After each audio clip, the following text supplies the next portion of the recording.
চোখ রাখুন, আলো পাবেন। অনুভূতির কথার একটি প্রয়াস। ট্রাম্প ও নেতানিয়াহুর মাথার দাম $58 million.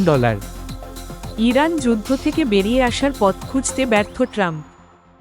Iran plans $58 million bounty for whoever sends Trump Netanyahu to hell. যে ট্রাম্প ও নেতানিয়াহুকে জাহান্নামে পাঠাবে তার জন্য $58 বিলিয়ন পুরস্কারের পরিকল্পনা করছে ইরান। ইরানের সংসদে এমনই একটি বিল উত্থাপন করা হয়েছে, গুপ্ত হত্যা বিল। রাষ্ট্রীয় গণমাধ্যমে উদ্ধৃত ইরানি কর্মকর্তাদের মতে আইন প্রণেতারা এমন একটি বিলের উপর ভোট দেওয়ার প্রস্তুতি নিচ্ছেন যাতে মার্কিন প্রেসিডেন্ট ডোনাল্ড ট্রাম্প ও ইসরায়েলি প্রধানমন্ত্রী নেতানিয়াহুকে হত্যা করতে পারলে তাকে 5 কোটি ইউরো অর্থাৎ $58 বিলিয়ন পুরস্কার দেবে ইরান, অর্থাৎ ভারতীয় মুদ্রায় দাঁড়ায় প্রায় 562 কোটি টাকা।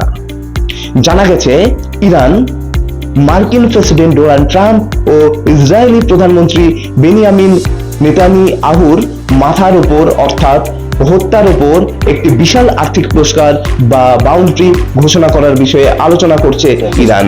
জাতীয় নিরাপত্তা ও পররাষ্ট্র বিষয়ক চেয়ারম্যান ইব্রাহিম আজিজি এ কথা জানিয়েছেন সংবাদ মাধ্যমকে।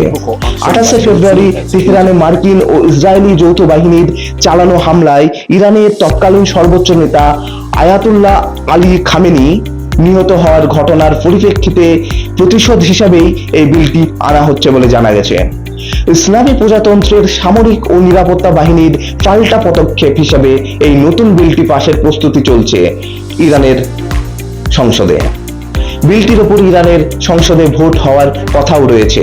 এই বিলটি পাশ হয়ে আইন প্রণয়ন হলে এর আওতায় মার্কিন ও ইসরায়েলি শীর্ষ নেতাদের হত্যাকারীকে 5 কোটি ইউরো বা প্রায় $58.23 বিলিয়ন মার্কিন ডলার পুরস্কার দেওয়ার আইনি বৈধতা পাবে। ইরানি কর্তৃপক্ষ কঠোরভাবে সতর্ক করেছে যে ভবিষ্যতে ইরান ও ইরানের নেতৃত্বকে লক্ষ্য করে যে কোনো সামরিক পদক্ষেপের পাল্টা বিধ্বংসী জবাব দেওয়া হবে। Tehran warns of many more suspicious if conflict resumes. সংঘাত পুনরায় শুরু হলে আরো অনেক চমক আসবে বলে তেহরান হুঁশিয়ারি দিয়েছে। ইরানের পররাষ্ট্রমন্ত্রী আব্বাস আরঘাচি এমনই বলেছেন। এদিকে ট্রাম্পের 4 মিত্র দলত্যাগ করে ইরান যুদ্ধের বিরুদ্ধে ভোটে ডেমোক্রেটিকদের পক্ষ নিয়েছেন।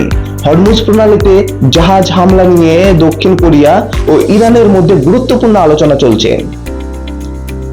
ইরান যুদ্ধ থেকে বেরিয়ে আসার পথ খুঁজতে গিয়ে ডোনাল্ড ট্রাম্প ক্রমশ মধ্যপ্রাচ্যে মার্কিন মিত্রদের ওপর তার নীতি নির্ধারণের দায়িত্ব ছেড়ে দিয়েছেন। এদিকে মিত্র দেশগুলো নাকি ট্রাম্পকে থেমে চলার পরামর্শ দিয়েছে বলে তিনি সোশ্যাল মাধ্যমে জানিয়েছেন, অথচ একের পর এক মিত্র দেশে ইরানের হামলা অব্যাহত।